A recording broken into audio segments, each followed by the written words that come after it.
This episode is brought to you by Whoop. Whoop is the only wearable that turns your health and fitness data into personalized guidance. I've been wearing my Whoop for over 2 years now, and I can confidently say that the new model is an amazing upgrade. The new device is 7% smaller than the previous model, and the new battery lasts for 2 full weeks before you need to recharge. But those aren't even my favorite features. First, Whoop now tracks women's cycles with hormonal insights. We talk about our hormones all the time on Caps Lock, and we know how much they affect our health and wellness, not to mention our day-to-day experience of the world. This is huge. Second, the new Whoop includes a feature called Health Span, which tells you your physiological age and how your daily habits impact your pace of aging. Then gives you custom advice for slowing your pace of aging and ultimately lowering your Whoop age. And third, Whoop now offers heart health features, including on-demand blood pressure and ECG readings, so you can check in on your heart anytime and share results with your healthcare provider. This is important for everyone, but especially as my loved ones start to get older, I've gotten them all on the new Whoop because it could literally be a lifesaver. You know how I feel about my health, proactive and preventative. And the new Whoop is my #1 teammate in wellness. Join now at join.whoop.com/Samantha Fair. That's join.whoop.com/Samantha Fair. Hey guys, it's Sam and welcome to Caps Lock, a podcast designed to help you live bigger, better, louder, and longer. Before we get started, I just want to thank you guys for listening and for giving this a chance and for coming here in pursuit of your best self. This is a space where we are going to grow together, and my hope is that it helps you go forward confidently, unapologetically, and with purpose. It's time to live your life in Caps Lock. If that mission feels aligned for you, hit the subscribe button so you never miss an episode, and let's dive in. Guys, I just walked in here like crying. I'm having a rough week, you guys, and a rough day today. So I was going to do a bunch of life updates because I feel like we haven't had a solo episode in a long time, and I miss chatting with you guys, but it has just been like kind of a blow after blow after blow day, and everything is going wrong. And then like Lindsay Metzler posted that it's Mercury retrograde, and I was like, oh, that tracks.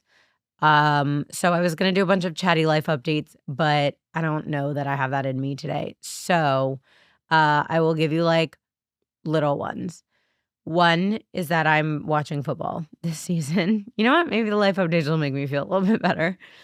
One is that I'm watching football this season. And that is so, if you know me, that's so weird for me. But here's the thing. Last year, I watched the Super Bowl with my girlfriends, and I wore Eagles colors just because green looks better on me than red. That was like it. And I have a couple friends who are Eagles fans who are like really passionate. So I was like, I'm going to root for the Eagles, even though the other team is Taylor's boyfriend's team. So I rooted for the Eagles and they won and it was really fun. But I had all of this FOMO because everyone at the bar like knew what was going on. Like they understood football. They got the rules. They were like able to cheer and celebrate and have a good time and then like boo and hoot and holler all at the right times without like being fake about it. Like they just like knew to do that. And so I had all this FOMO. And back then, a year ago now, I said, this is going to be the season that I learn the rules of football and I watch football and I care about football. And one thing about me is like, I love a sport, as you may know. Like I'm an athletic girl. I am also girly, but I love a sport. I like to watch them. I like to play them. So I just feel like this is one of the biggest sports of all time in the world. Why don't I know it? Anyway, I wasn't planning when I got into football. I wasn't planning to be an Eagles fan. It just kind of happened. I said to my parents and my boyfriend and my brother, like I sat down at family dinner and I was like, I'm going to be a football fan this year. And they were like, cool. The Giants start next week. And I was like, whoa, like why assume I'm a Giants fan? They're like, well, because you're from New Jersey and you live in New York. And I was like, sure, that's not a good reason. Like you don't get to choose that many things in this lifetime. Like I want to choose my football team. And they were like, okay, well, what are your criteria? You don't know anything about football yet. So I decided to go by hottest quarterback. And obviously the hottest quarterback in the NFL is Jalen Hurts. And so that's how I really became an Eagles fan. But I just want to say I did wear Eagles colors for the Super Bowl last year. So I'm not totally fake. Anyway, it's really fun. And I've been texting with my friends who are Eagles fans. And we're all talking about like going to Philadelphia for a weekend. Maybe going to Philly for a game or also Super Bowl weekend. The Super Bowl's in San Francisco this year. I don't know if I'm going to do all that. You know what I mean? Unless someone wants to invite me there for free. That sounds good. But otherwise, I'm thinking maybe I'll go to Philly to watch the Super Bowl in Philadelphia if the Eagles play. Anyway, that is, like, the only life update I can bring you guys today because it's just been a real tough day. Um, but other than that, I'm just, like, really locked into my routine. I'm doing a bulk right now in my fitness journey. We're actually gonna do an episode on it because if you follow me on social, you know I've been doing progressive overload in the gym. I've been counting my macros. I am trying to build muscle. Bulking just basically means I'm trying to build muscle. And so I'm doing my muscle mommy thing.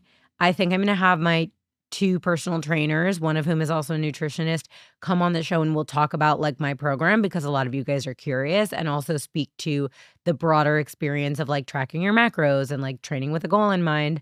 And a lot of you guys have had questions about that on social, and, like, my trainers are just uniquely qualified to speak to it because they built my program and this is their job. So anyway, that's been cool. I've been locked into that and doing it for, like, almost a month now. I don't know. Am I muscle mommying yet? Not really. Um, and then that's it. Anyway, the reason we're here today is because it is the middle of November. And this is like that time of year when we start to feel kind of blah. Now, if you're a big holidays girl, which I am, I love the holidays because for me, the most important thing in my life is like my family and my loved ones. And so for me, the holidays are really meaningful because I get really excited to spend that time with them. And like we have all these traditions and like we spend all this uninterrupted time together, which is just so rare an opportunity in this day and age. And like as we, the children of the family, get older, like we have other stuff. We have partners and our partners have families and we want to spend time with them. And we have like trips and we have weddings and we have commitments and we have careers. And so I just feel like it's so rare these days that we get like a long stretch of uninterrupted time together with our families. So for me, the holidays really get me through the winter. But it kind of like the holidays come and go and you're almost like more depressed after the holidays. Does that make sense? And we're not talking about like seasonal affective disorder. We did an episode on that. But I guess what I'm saying is like the sky is gray and it gets dark out early and like we lose the color in our skin from being inside all day. And we're always bundled up in sweats and like this isn't really an episode about getting out of a funk because it's more about glowing the fuck up from the inside out. And in my opinion, glowing up is like the number one quickest, easiest, most certain way to get you out of a funk. So if you do want to hear a bunch of other ways to get out of a funk, listen to episode number 13. It's called How to Bounce Back When You're Feeling Down, but my episodes are numbered, so you can just scroll to 13. If you want to hear more about like burnout, you feel like that's what you're experiencing right now, go to episode number 36. It's called What to Do When You're Officially Burnt Out. And if you want to hear more about the winter blues and different ways for getting out of the winter specific blues, listen to episode number 46, What to Do About Seasonal Affective Disorder. But I don't know why I'm having so much trouble articulating myself. I think my brain is just like totally scattered because I'm having a crazy day. But basically, I could sit here and tell you a million ways to make yourself feel better in the winter. And I have in many different episodes. But one of the ways you can make yourself feel better, guaranteed, is to glow up and like look hot and get smarter and like level up your life. And I could talk about that for 2 minutes in any of those other episodes. But today we're just going to like zoom all the way in on that one. We're going to talk about your glow up. It's about looking hot, getting smart, feeling confident when you walk into a room. And I just feel like we're all hot and confident in the summer. Like it's just a seasonal thing, like linen or like wearing white shoes. Like those also happen in the summer. It's a canon event.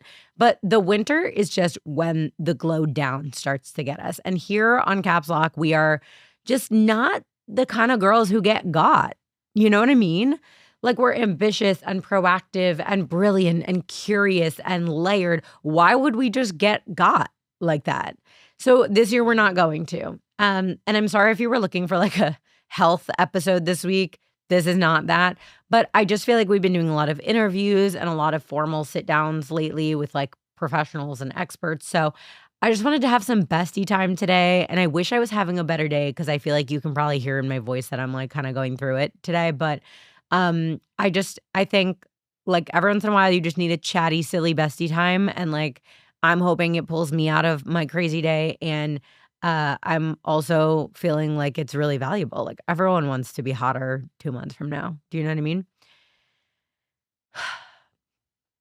As you know, I take everything way too seriously, so I actually recommend pulling out either your notes app or a pen and paper for this episode because we're basically treating it like a checklist for your winter glow up. And I personally only get shit done if it's on my list. So start a fresh page of your notebook and we'll kind of like organize as we go.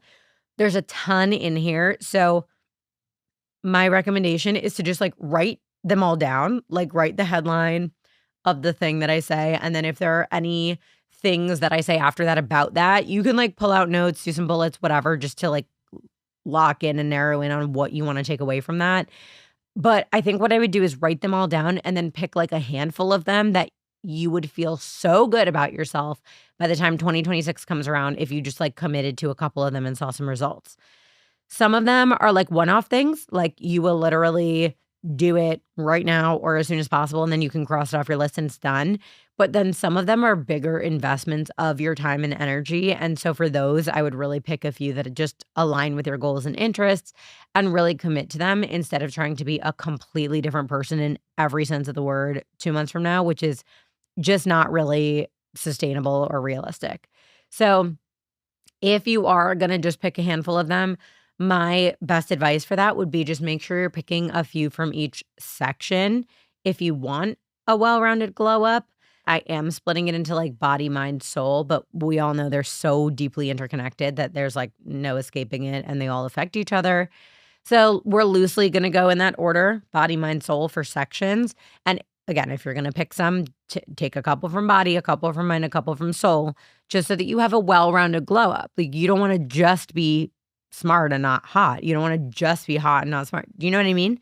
We're healing, we're leveling up, we're going to do it. Okay, so section 1 is body. The very first thing, because it is the most important thing in your life, is your health. Okay? Every doctor's appointment that you haven't been to in the last 6 months, book it. Take the first appointment that's available to you, get it on your calendar, and actually go. I don't know why this is so daunting. It is a little bit for me, but I have noticed in my friends who are like a little deeper in Gen Z, like a tad bit younger than me, they're like, oh, like, it just seems like such a what? No, no, no, no. I'm self-employed, and so I have to like deal with my own insurance, and that is like legitimately the worst thing of all time. Like, healthcare should be free. This is crazy. But like insurance is the worst. If you have a job that gives you insurance, there's literally no reason that you should not have a doctor's appointment booked at any given moment in your life. Like if I say to you, do you know when your next doctor's appointment is of any kind? You should be able to give me a time of day. But even though my insurance is drama, that's no excuse. Like dentist, OBGYN, primary, dermatologist, I would love to know when the last time is that you got your blood drawn to run labs on it. Like the bare minimum in your glow up is to not have any ailments, right?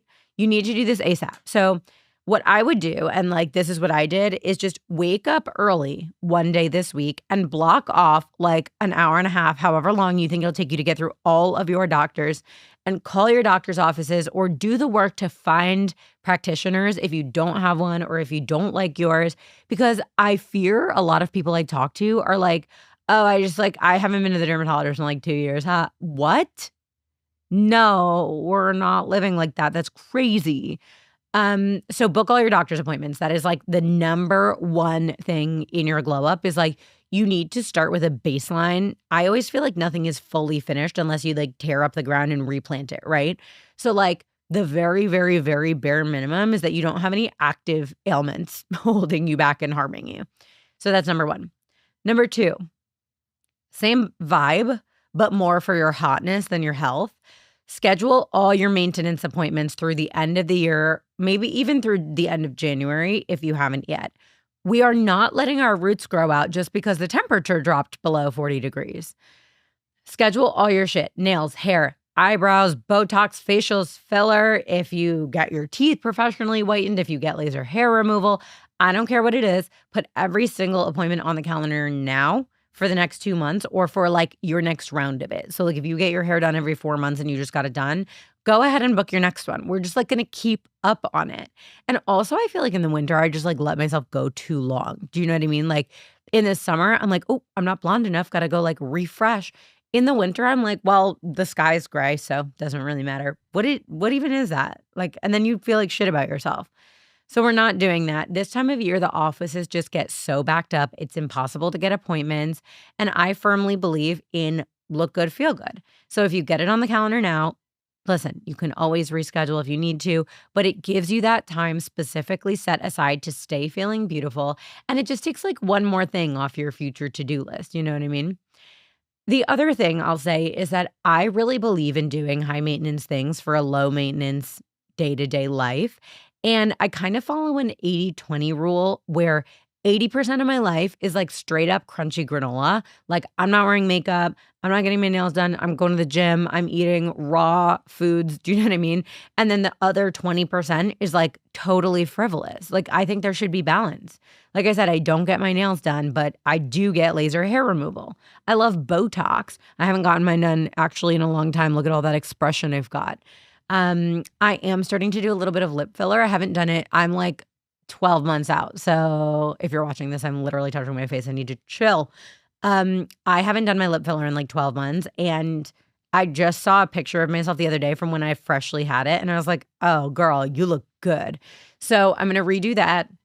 And I always stay on top of my hair. So even if it's not necessarily like the picture of health or wellness, we all need a little balance. And I actually think for me, a big part of my mental health is just like looking and feeling like I've got my shit together.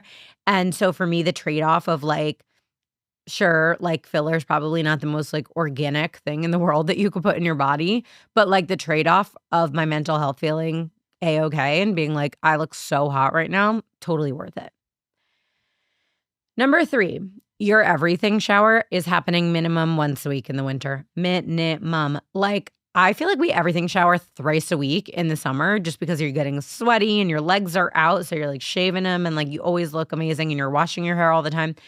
But like in the winter, there's nothing like that makes you feel more like shit than having dirty hair, like super pasty pale skin where you can like see your veins.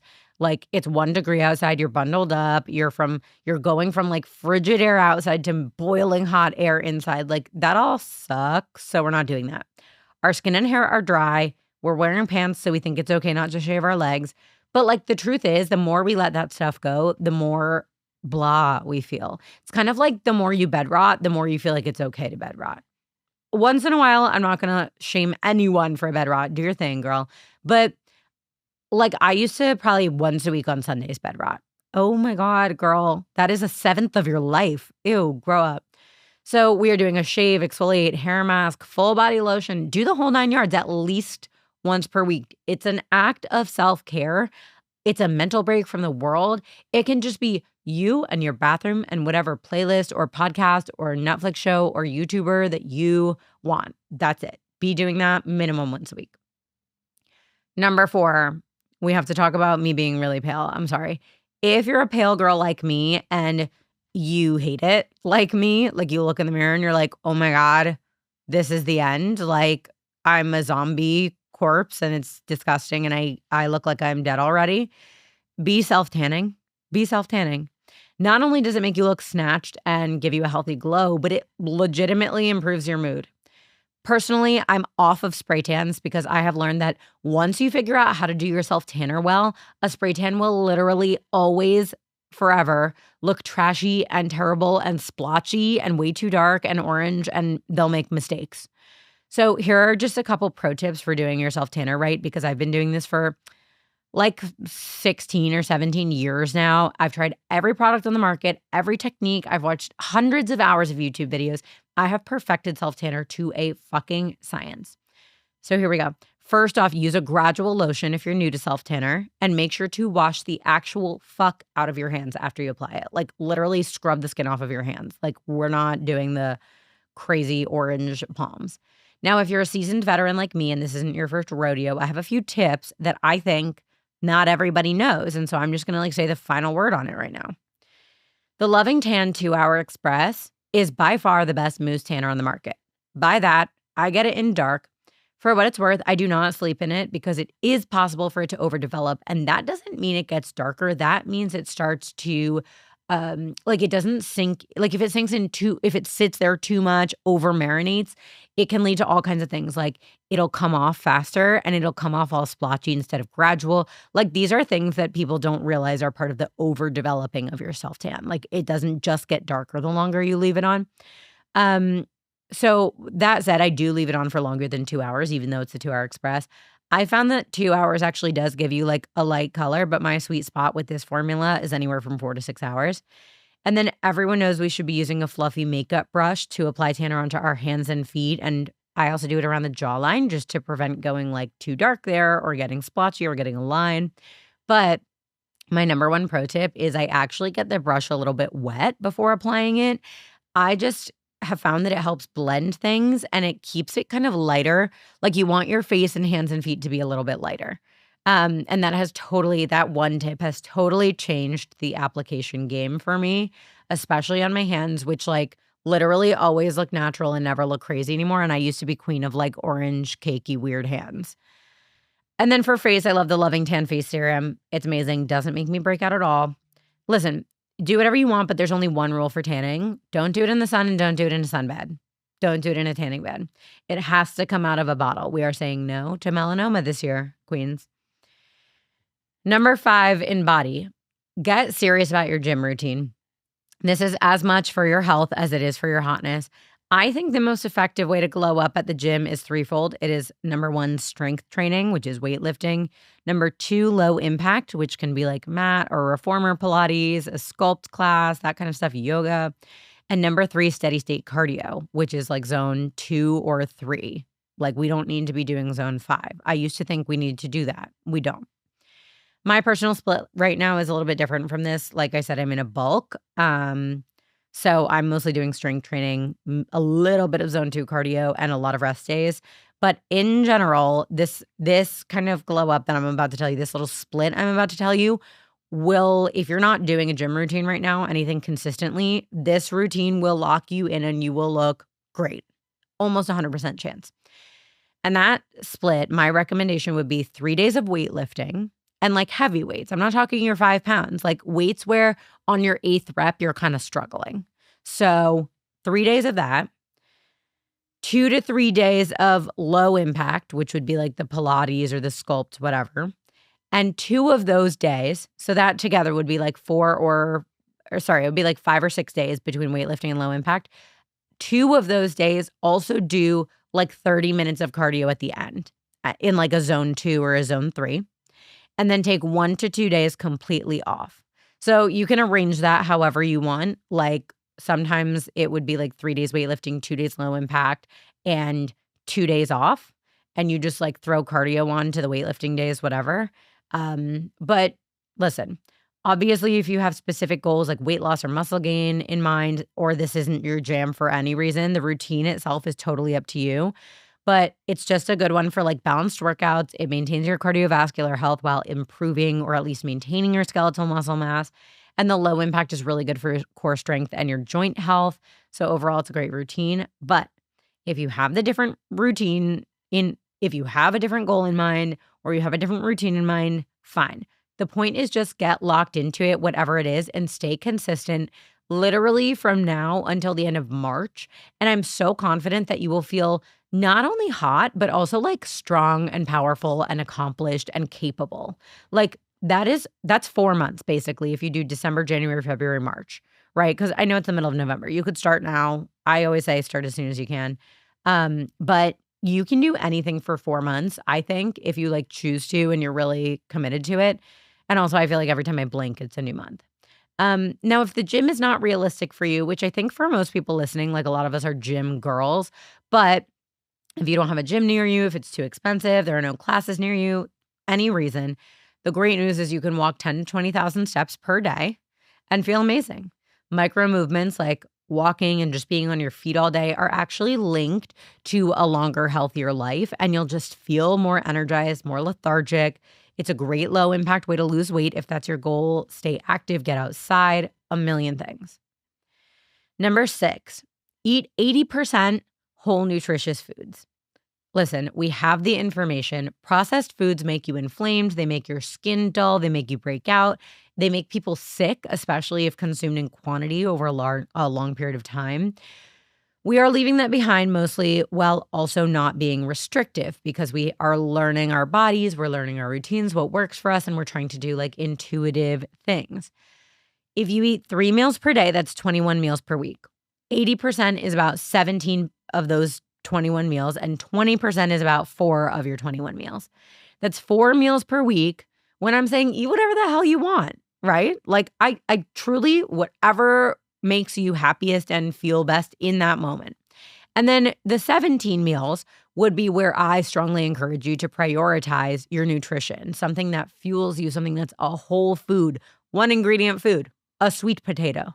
Sweet potato is one ingredient, like that kind of thing. You know what I mean? Without relying too heavily on condiments, saturated fats, sugar, extra sugars like added sugars, ultra processed ingredients. If you can do this 80-20 rule with your nutrition, it will make you look and feel amazing. I think food is something that, like, if we can lock in on doing what's right for us each individually, whether that's high protein, Mediterranean diet, like vegetarian, whatever it is, it can change how we look and feel almost completely. But one thing that works for everyone and does not discriminate is cutting out processed foods, especially ultra processed foods.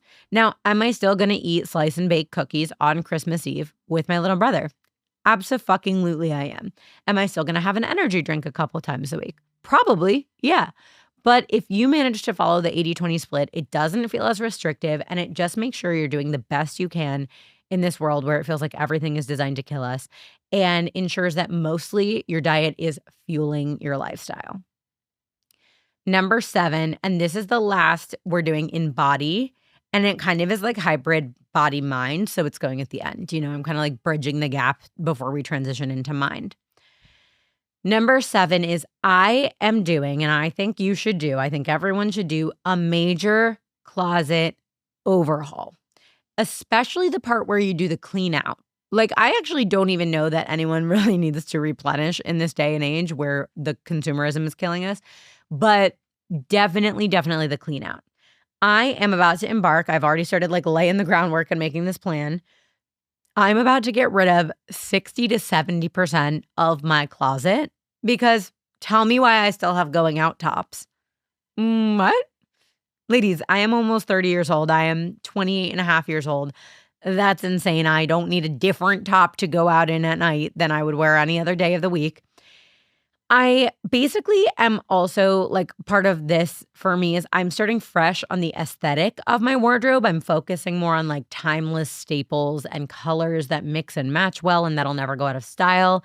I'm loving creams and ivories and whites. I'm loving black. I'm loving navy, like chocolatey browns. I'm loving linen and cashmeres, a longer dress, like a long maxi dress. I feel like that used to be so chuggy, and even the words maxi dress make me like cringe a little bit.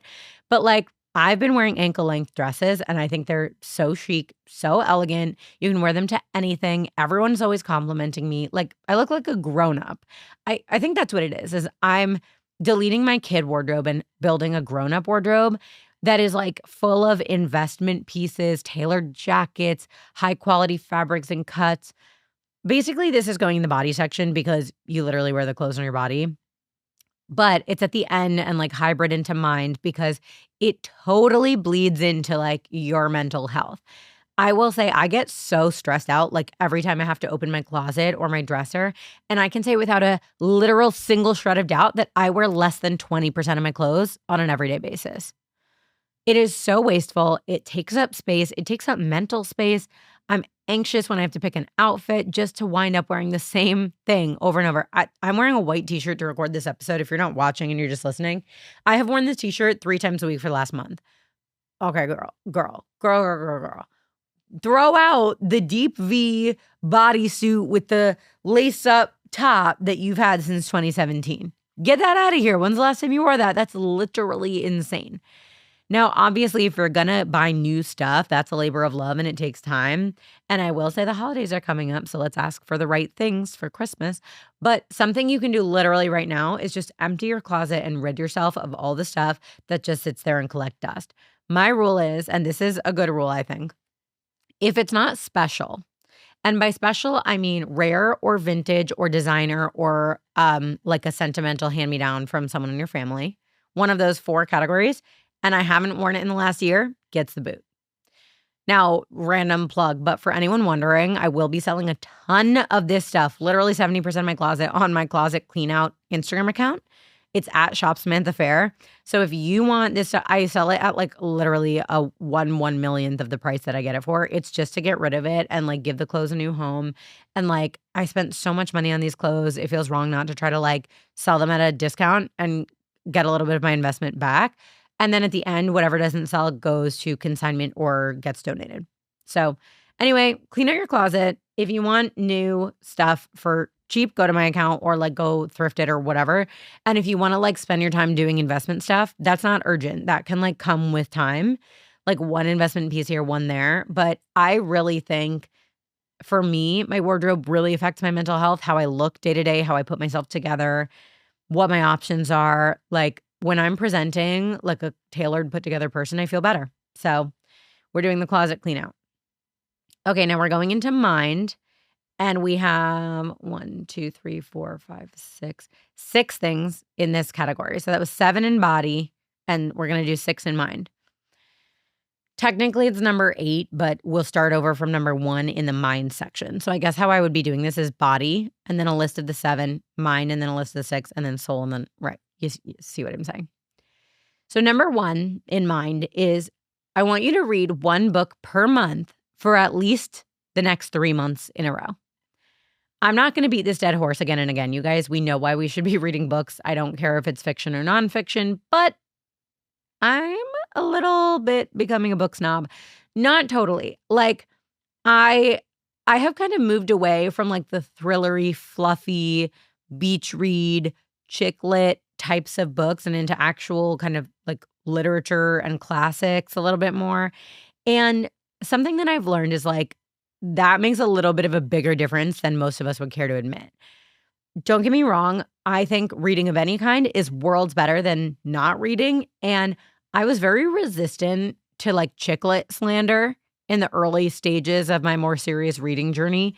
But what I will say is like, I've never learned a new word from reading chick lit. I've never learned a new like concept or like thought framework from reading chick lit. Do you know what I mean? Like it doesn't really expand your worldview. It's just like watching a movie in words instead of pictures. I mostly use them for entertainment and to like get off my phone or to help me fall asleep. But as some of you know, my boyfriend's a very serious reader. He studied literature. He has read a book every night in bed for his entire life.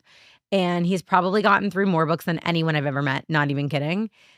And he sort of started like showing me new books that like he was kind of like programming me. I didn't realize, but he was like giving me books that would challenge me more, but that were kind of easing me into it, that still had like strong plots and strong characters. And I've actually really loved it. And the reason I bring this up is not to be like a total snob, but it's to say like I have felt a noticeable difference in my reading experience since I started reading more serious books. I've learned new vocabulary, which by the way, nothing is more rewarding than when I read a book, it teaches me a new word, and then that word shows up in a crossword or something. Oh my God, that is like so freaking validating. And I've really been challenged. Like some of these books that I've been reading, I will like read a sentence or a paragraph twice to like lock it in to make sure I get it. Or it's challenging in a different way. Like it'll force you to re-examine like long held beliefs that you have, and it'll challenge those and make you consider, okay, like what if that's not the only way? I've obviously only been doing this for a few months because my boyfriend like started easing me into it like in this last year. But I really do think there's more value in reading challenging books. And I will say I still read like chick lit in between the hard books sometimes as like a palate cleanser. So no shade. But I think challenging yourself is a fun opportunity. And this is like a very low stakes way to do it. And I'll also say that these books don't feel like homework. Like they're still amazing books. You're enjoying the ride. You just also take something away from reading them. So I am going to make some recommendations. My first one is go back and reread books that you were assigned to read in high school. Now, I say this because your high school teachers assign those books to you understanding that like a teenager could read them and understand them, right? So they're not like that hard. However, some of them do challenge your ways of thinking, and some of them grapple with like complex ideas and concepts. So, some examples that I really love that I have gone back and read in adulthood that were assigned to me in school: One Flew Over the Cuckoo's Nest, Animal Farm, Lord of the Flies, The Good Earth, Things Fall Apart, Don Quixote, Of Mice and Men, To Kill a Mockingbird. These books are so freaking good. And we only hated them because we were forced to read them. And we were forced to do homework and assignments and essays and presentations based on them. So, like, I don't think you would hate them if you read them again, is all I'm saying. Because I did, and I was like, oh my God, Lord of the Flies is like one of the best works of art I've ever read in my life. And that was probably one of my favorites when I was in school, to be fair. But still, like, I just feel like as an adult, you also pick up on things that you maybe didn't fully get when you were in high school. So I think that's a great place to start. But I've also read some more recently that kind of changed my life. And so those ones, I'll read you the names of them now. Ishmael by Daniel Quinn. I just finished that one. That's probably the hardest one of this list of newer recs because it grapples with some pretty serious stuff. If you're into religion at all, I think it's a good read because they talk about like the story of Genesis, but I think it's not really specific to a Christian ideology at all. He just uses Genesis as like a jumping off point for a lot of his larger points and about how like the Bible influenced culture. It's just a really good book. Highly recommend. Also Brave New World by Aldous Huxley, A Clockwork Orange by Anthony Burgess, Stranger in a Strange Land by Robert Heinlein, and Welcome to the Monkey House by Kurt Vonnegut. Like I said, I think the hardest one of those is Ishmael. So I would maybe save it for the end. But I think it's fun and slightly less challenging to ease in with Welcome to the Monkey House by Kurt Vonnegut because that's a collection of short stories and they're very like fantastical. Like some of them are set in like different times, like in the future. Like some of them are kind of crazy. But they're really amazing to read and they're really short. So you can literally just read one of them at a time and learn something and take something away. There's one, I think it's called Epicac is the name of it. It's EPICAC within Welcome to the Monkey House. And I sobbed reading it. Sobbed. My boyfriend's laying in bed next to me like, oh no, did you just read Epicac? And I was like, yeah, like I can't fall asleep now. It was rough. But that's a great one to ease into with, and also Brave New World by Aldous Huxley, which is really strong, plot driven, and easy to follow. And what blows my fucking mind about that book is it was written a bajillion years ago and it might as well have been written literally today. Like you could literally take every single thing from that book and be like, that's happening right now in our world. And it makes you like angry and want to do something. All of these books kind of are like that. And so anyway, I've gone off track and I really need to get back to the episode, but I want you to commit to reading one book per month for the next 3 months. If you can't finish it within the month, don't punish yourself. Just when you finish that one, read another book right away. Like do 3 books in a row. Personally, ever since I have taken this reading situation more seriously than just reading like a chick lit, I have felt smarter. I will bring these books up in conversation. You hear me talk about them sometimes in episodes because there are really relevant arguments and some of it is like really relevant perspective to the issues of today, even the ones that were written in the literal 40s. They just make me think differently. So I think you won't stop after 3 months, and that's the goal. Okay, I'm gonna like blow through because we got shit to get through, guys, and we don't have that much time left in the studio, so I'm gonna keep moving. Number 2 in mind is similar but different. I want you to start reading articles from serious publications on a weekly basis. I think this is something that Tinks also encourages, and I love that for her and I love that for us. I recently put a time block on my calendar for this. I used to have it and I kind of fell off, so I'm putting it back on. I block off, it depends, 1 hour or 2 hours on Friday morning, specifically just to like go through the New York Times and read articles. Some are serious, some are fun. The most important thing is that they are coming from like news, politics, finance, business, but then also like opinion and like I read from the cookings. I love the recipes in New York Times cooking. I read like Modern Love. And You can read any and all of these things, but I encourage you to do at least one, like, kind of like political or finance or business or like more serious thing, just so that you're like up with current events, which is like one of the best ways to be smart and hot. In my opinion, hot girls are citizens of the world at every scale. Hot girls know what's going on in their apartment building, in their neighborhood, in their city, in their state, in their country. For example, if you live in New York City and you didn't really know anything about what was on the ballot in the mayoral election 2 weeks ago, like that's not hot. We need to like get informed. So go to whatever it is, the New York Times, the Wall Street Journal, you pick whatever you want to pick. Get informed about current events and news and politics. And then also go to the opinion section and like pick something based on your interest. New York Times also has a great section called Well, and it's all like health and wellness, what's going on, like tech developments. It's so interesting and cool. And I've even gotten episode topics out of it. So that's a great section if you're a fan of this podcast. Number 3 in mind is listen to podcasts instead of music. Not all the time. You're allowed to listen to music. And I think music is art and intellectually stimulating on its own sometimes. But if you want to get smarter and learn new things, I think one of the best ways to do it is by putting a podcast on during a time when you would otherwise listen to music. Pick topics you like, but ideally it's not brain rot. Like I don't really want to hear about someone like talking about their weekend or about their hookups or like whatever. Like I love listening to Andrew Huberman because I learn a lot about like human sciences. I learn a lot about your literal brain and healthy habits and stuff like that. I love Jay Shetty. I love Mel Robbins. But whatever it is, when you set out to listen to something, make it your goal to learn something new. And then for bonus points, if you want bonus points in this imaginary point system I just made up, tell someone else about it. Like explain it to them, bring it up in a conversation where it's like relevant. It forces you, like when you learn something and then you have to explain it to someone, it forces you to examine the topic and it forces you to make sure you can understand it. Do you know what I mean? Like if you don't really understand something, you can't really explain it to someone else. So it's a good test of like how well you're absorbing stuff and learning stuff is if you can explain to someone else. Number 4, use your brain before you use an app.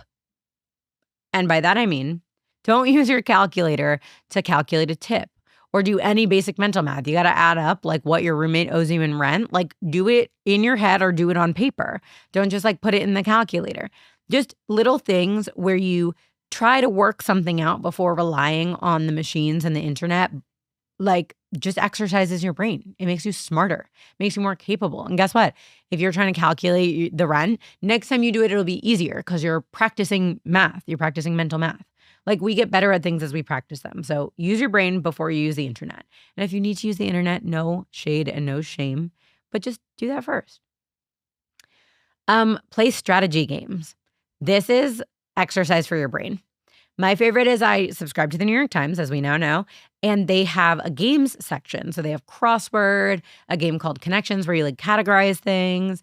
They have a mini crossword. They have Sudoku. They have Wordle, right? Do chess, do backgammon, any game that requires thinking and strategy. Not Angry Birds, not Candy Crush. I don't want to see any of that. That's brain rot. I want a game that is strategic. It is exercise for your brain. It's like doing bicep curls for your prefrontal cortex. And then the last one in mind is, because I don't know what number we're on because I numbered it from 1 to a bajillion instead of within each section, so that's my bad, but seek out learning opportunities. Go to talks and lectures at local universities. Go to alumni events if they're having like a cool speaker. Go to like when Mel Robbins was on tour, I was like, I should go see Mel Robbins. Also, they, like masterclass stuff like that where you can do an online subscription and like watch videos if you can't like go somewhere in real life. Something that I think is cool that we have in New York that I think actually they have in other cities as well. But obviously I mostly know about the New York one because of I live here. Is a thing called Lectures on Tap. And it's basically they will rent out a bar, this company, and they have like a professor or an expert or someone who has like a degree in something come and give a 40-minute lecture. And when you buy a ticket, your ticket gets you like one drink at the bar and a seat in this bar to listen to a lecture. How fucking cool is that? I'm going to tell you what some of the upcoming topics are. Okay, here are some of the lectures on tap coming up in New York City. The hidden economy of Pokemon trading cards, gender and the philosophies that got us here. Warhol, Studio 54, and NYC's underground music scene. Reefs of Time, what fossils reveal about coral survival. Invisible Internet, the YouTube you're not meant to see. Democracy's Inbox, What Emails from Congress Reveal. Taylor Swift and the Art of Storytelling. The Neuroscience of Sleep. Are aliens ghosting us? Extrasolar Worlds, 30 Years of Discoveries, The Search for Alien Megastructures, A Strength-Based Approach to Mental Illness. Like, these are so cool. And they touch on all these different, like, niche interests and topics. Like, if you're obsessed with Taylor Swift, go to the fucking Taylor Swift one. I don't care. You're learning something. I think that's really cool. You should check that out. I am definitely going to go to this. One thing that's worth noting is, like, all of these are sold out in New York right now. And I think that's so cool because that means people are seeking opportunities to learn. Okay, and the last section of this whole thing, as you know, is we're doing things that are glowing up our soul. And I'm going to do these quick, girls, because this is a long episode in the end. This one you guys know that I do because I talk about it a lot on social media. No phones in the bedroom. My boyfriend and I started doing this. It is great for our mental health. It is great for like literally just going to sleep at night. It's good for our physical health. We sometimes we'll like get into deep conversations in bed at night now where we're not like doom scrolling or whatever. It doesn't keep us awake. We're not waking up and immediately spiking our cortisol with news of the world ending every single day. No phones in the bedroom is good for mind, body, and soul. But I have found that like since it really overlaps into all of those categories, I just put it in soul because it makes me feel healed to not start or end my day with the little blue box in front of my eyes. That's it. Number 2, journal. There are a couple different ways that I think you can do this. Can be a gratitude journal, can be affirmations, can be wins of the day, like any number of those things. But something that I saw someone recommend on TikTok is commit to writing 1,000 words a day. I mean, that's a lot. But if you want to start with like 300 or 500, start short and work your way up. And what I thought was interesting about that is that it feels like a challenge. And you don't have to be a good writer because no one's ever going to see this. Penguin Random House is not knocking down your door. But it forces you to get creative. Like, what are you going to write 1,000 words about? Pick anything and write 500 words about it, 1,000 words about it.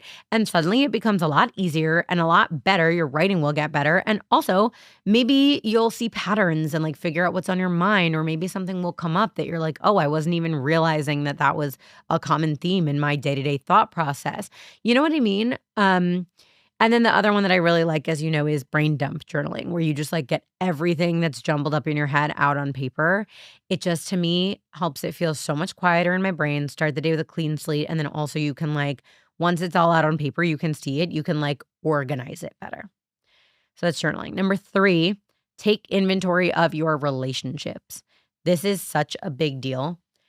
2 years ago, I was in a super unhealthy romantic relationship, and my number one best friend was the most toxic person in my life. That meant I was spending probably 80% of my conversations and hangouts with people who were terrible for me. This has happened to me before in other relationships where I was starting to diagnose myself with mental illnesses because I didn't realize that I was just having a reaction to being treated poorly. I was like calling my mom like, I'm bipolar, I'm freaking out. I was saying like all this crazy shit that was like founded in nothing, rooted in nothing. I was like looking at the symptoms and I was like, oh my God, I have that. Like no doctor evaluated me, nothing serious like that. It wasn't legitimate, but I was having these fucking meltdowns all the time. And I would always say, I have anxiety, I have depression. Okay, you can be situationally depressed. You can be situationally anxious and not just like have anxiety, because guess what? 2 years out, I'm no longer friends with that person and I'm not in that romantic relationship. And guess what? I don't have anxiety. I don't have depression. I don't have bipolar. I don't have psychosis. I'm good. I just had bad relationships. So reflect, I would say reflect on like the top 10 people you spend the most time with and do a journal about each of those people. Like when you leave a hangout with them, do you feel better or worse? When you know you have plans with them, are you really looking forward to it, or do you kind of want to cancel it? Like when you're there, what do you talk about? Do you talk about superficial shit and gossip, or do you talk about your hopes and dreams, right? Like are these relationships netting positive or netting negative? That's a huge one. Take that inventory. I think it might change your world. Number 4, join a community.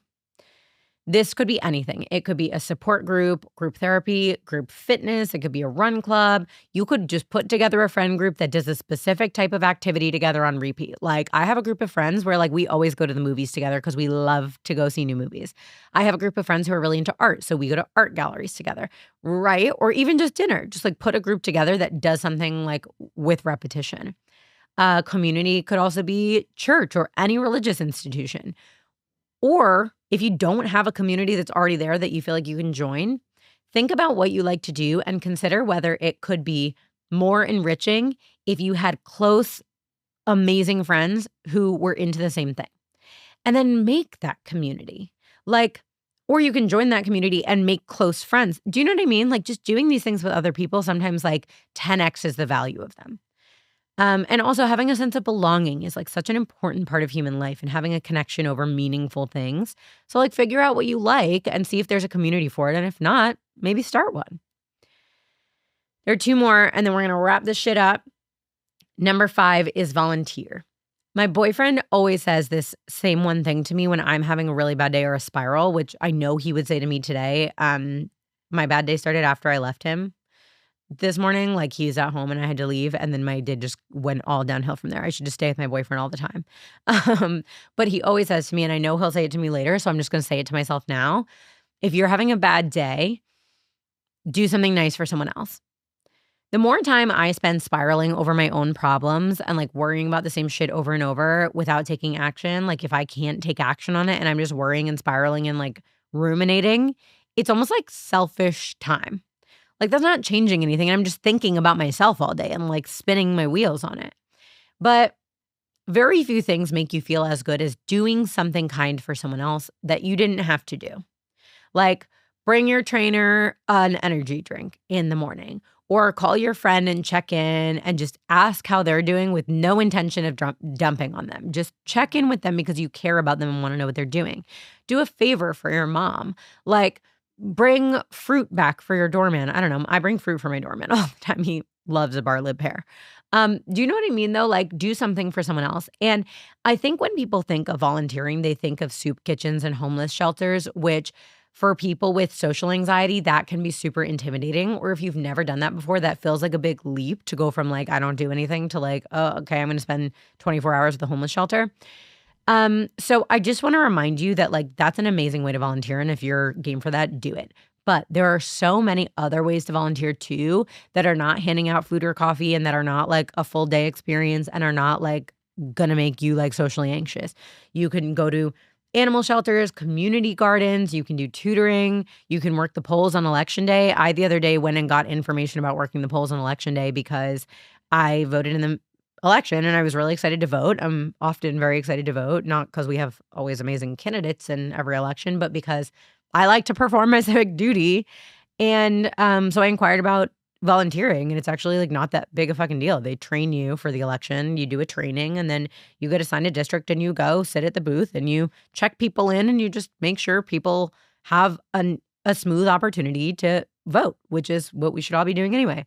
So this is another type of thing where you can just start by picking your interest and then just find out how to help out within that field. It's as quick as a Google. Totally doable. And the last way to glow up your soul on my list today is go out of town. Whether that is like your happy place, like mine is my family's vacation home in Florida. That place is like basically a mental hospital for me. I go and I feel like the walls have cushions on them and I'm in a straitjacket. Like I feel great. I feel like none of my problems can reach me here.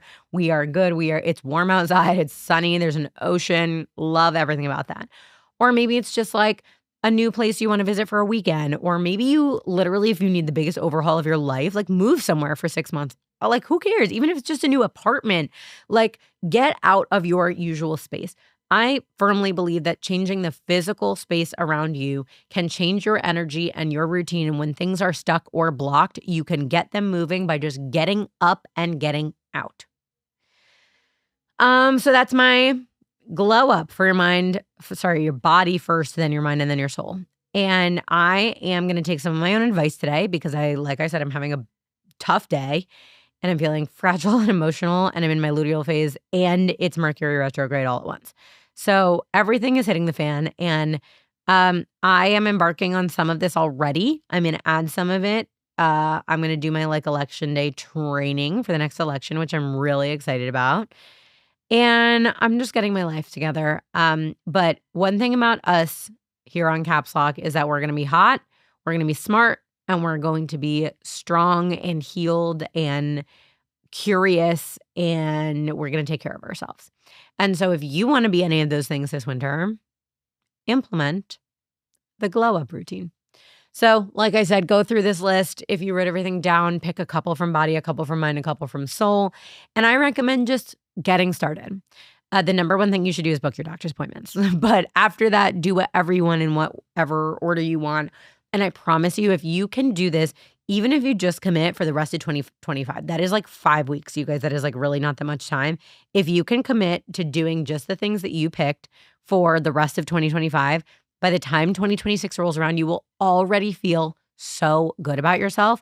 And then we can get right back to episode number 1 of Caps Lock, which is setting and committing to and achieving your New Year's resolutions. And the best way to ease in and have an on-ramp to that is if you're already started on taking care of yourself. Because why would you wait till New Year's to like change something about your life? Okay, no outro today because I'm having a sad day and I don't want to do it. But love you guys. Talk soon.